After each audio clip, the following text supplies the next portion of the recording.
Kisah seorang ibu yang berada di wilayah Kashmir. Kisah belum lama terjadi. Ibu ini rupanya punya, kalau saya tidak salah, cucu atau ada anaknya perempuan kena penyakit tulang, sakit.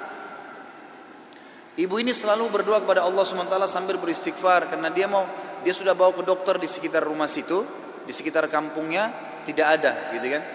Nggak ada yang bisa tanganin. Mereka cuma bilang ada satu dokter ya yang mampu menangani ini, tapi di India. Dia di India dan dokter itu Muslim, ahli spesialis tulang. Cuma dia yang bisa. Ibu ini tahu dia tidak punya kemampuan uang beli tiket pesawat atau kendaraan, mau bayar dokter tidak mungkin. Maka ibu ini memperbanyak doa dan istighfar. Selalu istighfar kepada Allah. Ya Allah, kalau ada dosa maafkanlah, sembuhkan anak ini. Ya Allah, pertemukan sama dokter itu, mudahkan supaya anak saya ini berobat. Ringkas cerita, dokter yang tadi jadi target ini keluar dari India. Ada acara, dia naik pesawat melewati wilayah Kashmir tadi itu.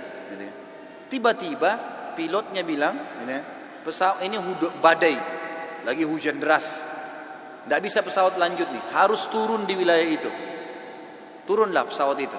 Begitu turun, tiba di bandara, kata dokternya, saya harus, ini ada seminar, saya harus hadiri. Berapa jauh dari sini? Orang itu bilang target Anda sekitar 4 jam dari sini. Kata dokter, baik, saya mau sewa mobil. Ya, masih bisa keburu, gitu kan? Masih sekitar 6-5 jam lagi acaranya, 5-6 jam lagi. Begitu dia sewa mobil, jalan sedikit dari bandara, ternyata ya, hujan makin keras.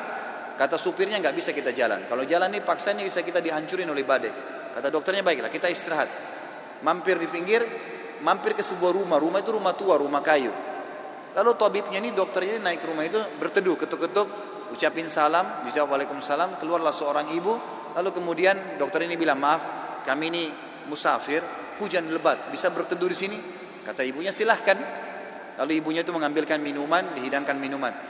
Waktu sementara duduk di ruang tamu, anak perempuan si ibu ini lagi nangis-nangis kesakitan tulangnya. Ini ibu yang tadi sakit tulang. Ini dokter yang jadi target sampai di rumahnya. Lalu kemudian dia berkata, tabib ini, kenapa anaknya ibu? Dia bilang sakit tulang. Kenapa kok sakit? Kenapa nggak dibawa ke dokter? Sudah.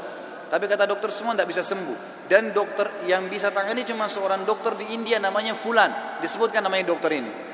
Dokternya tiba-tiba nangis lalu berkata, segala puji bagi Allah subhanallah yang telah mendatangkan saya ke rumah ibu. Saya ini dokter yang ibu sedang targetkan. Allah datangkan dokter itu ke rumahnya justru karena istighfarnya, karena doanya kepada Allah SWT. Tidak pakai biaya, malah dokter itu biayai gratis dan datang ke rumahnya.